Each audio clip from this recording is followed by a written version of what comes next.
Bom dia, boa tarde, boa noite, amigo, torcedor e sócio do Clube de Regatas Vasco da Gama e Vasco da Gama SAF. Hoje vou tratar de um assunto que envolve a mídia, composta por jornalistas e influenciadores que opinam sobre o Vasco. E quando na internet se fala de algum assunto, um enxame de curiosos capaz de causar inveja a Noé quando decidiu juntar os bichos na sua arca é atraído. No YouTube nos deparamos com um público semelhante, desde pessoas que adoram discutir à toa, é a turma do vem pra porrada, passando por um público mudo que gosta mais de ouvir, se divertir, se omitir do que opinar.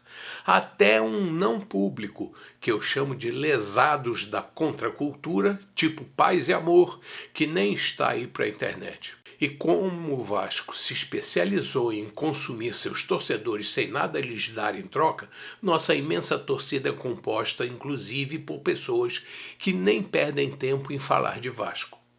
O ser humano, ao mesmo tempo em que é criativo, é também previsível e por vezes intempestivo. Ao mesmo tempo em que somos comuns e normais, possuímos um nicho em nosso cérebro reservado para consumir banalidades, e esse vazio intelectual preenchemos com matérias fúteis que atraem nosso sentimento coletivo de intromissão em assuntos aleatórios. Poderíamos levar a vida inteira discutindo isso, mas é claro que não temos esse tempo todo, não é verdade? Por isso, temos que direcionar o tema de hoje ao nosso espaço lúdico, no caso, o futebol, e mais precisamente o futebol do Vasco. Nesse específico micromundo se insere um personagem fundamental para quem gosta de futebol. Ele é o especialista em divulgar informações. E somos atraídos e por vezes sequestrados por esses jornalistas que se intitulam fofoqueiros profissionais. São abelhudos que vivem de divulgar notícias, cochichos, mexericos. Até pouco tempo atrás eram conhecidos por compor a estirpe de jornalistas esportivos que tinham a primazia de mexer no tabuleiro do futebol e encher nosso baú intelectual de lixo. Mas o mundo nunca parou de girar. E com a invenção e desenvolvimento da internet, surgiu no segmento um novo e poderoso integrante para concorrer com o jornalista esportivo. É o blogueiro ou influenciador de redes sociais. E como o globo é redondo e não estaciona, o poder que concede autorização para atuar nesse mercado não é mais um órgão oficial do sistema, mas o próprio usuário. O controle mudou de mão. E com isso o poder de censurar pessoas por suas opiniões também. E isso incomoda tanto quem não está preparado para a mudança, como quem possui interesse visceral em assumir ou não perder o protagonismo.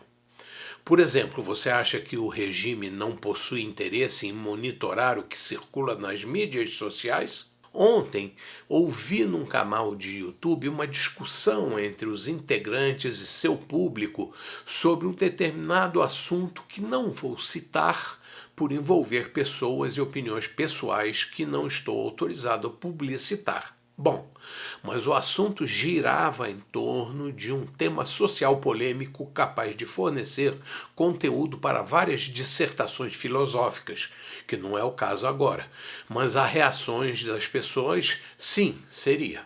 Como a maioria dos canais disponibilizam a seus usuários o chat como ferramenta para que deem suas opiniões em tempo real, sem filtro, por vezes as coisas fogem ao controle.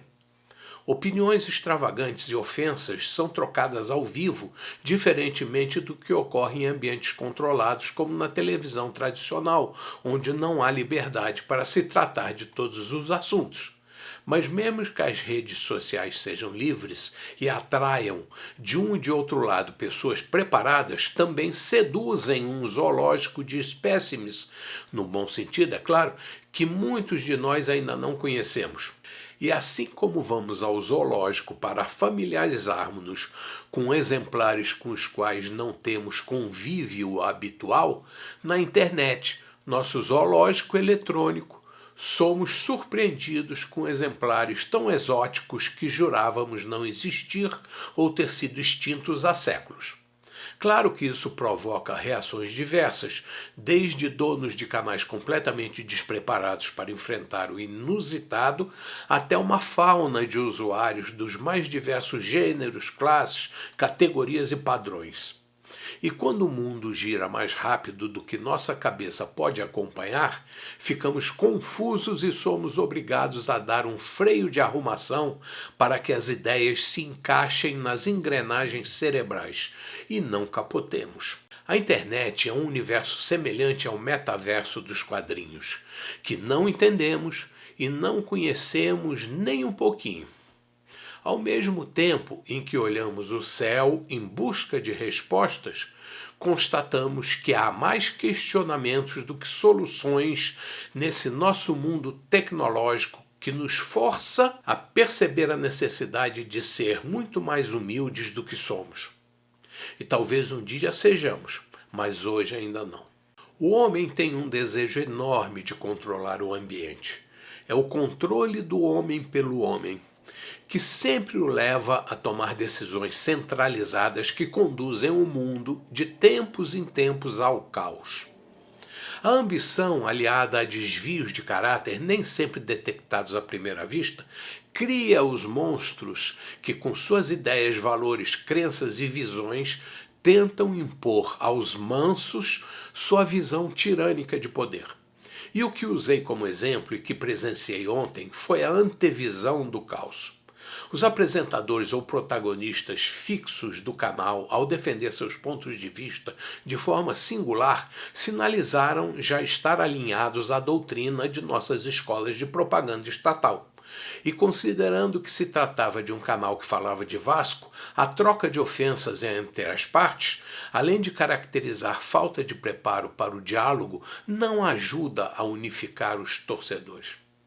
Isso me faz crer que a intenção da educação de hoje, dominada há décadas pela esquerda, é realmente destruir os princípios tradicionais e conservadores da civilização ocidental e entregar o poder a regimes que desprezam a religião e a fé.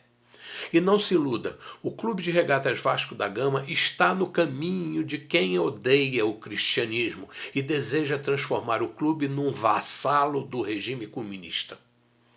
Se não usarmos a internet para combater essa ideologia, considerando que os meios de comunicação tradicionais já seguem a cartilha, acabaremos vendo nossos princípios e até a própria carta histórica integrando a propaganda revolucionária. Aliás, o que nunca passou pela cabeça e nem foi o desejo de nossos fundadores. Tomara que com a venda da SAF e o direcionamento correto dado pelos novos administradores, possamos retomar nosso caminho de origem e o Real Clube de Regatas Vasco da Gama continue ancorado, fincado e semeando frutos na tradicional terra de Santa Cruz. Bom, amigo, até breve. Mas sem esquecer que o Vasco só existe por sua causa e por conta de nossos símbolos eternos. E fica sempre aberto o meu convite para tomar um café da colina comigo todas as terças e quintas às 7h30 da manhã.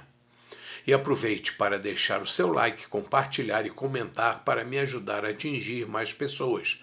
Afinal, não tenho patrocinadores e nem intenção de ganhar dinheiro com esse canal. A companhia dos amigos e dos vascaínos de verdade são a minha real recompensa. E enquanto tiver saúde física e mental, estarei aqui. E se quer que fale de um assunto específico, então me diga. Bom dia, boa tarde, boa noite, amigo, torcedor e sócio do Clube de Regatas Vasco da Gama e Vasco da Gama SAF. Saudações vascaínas sempre.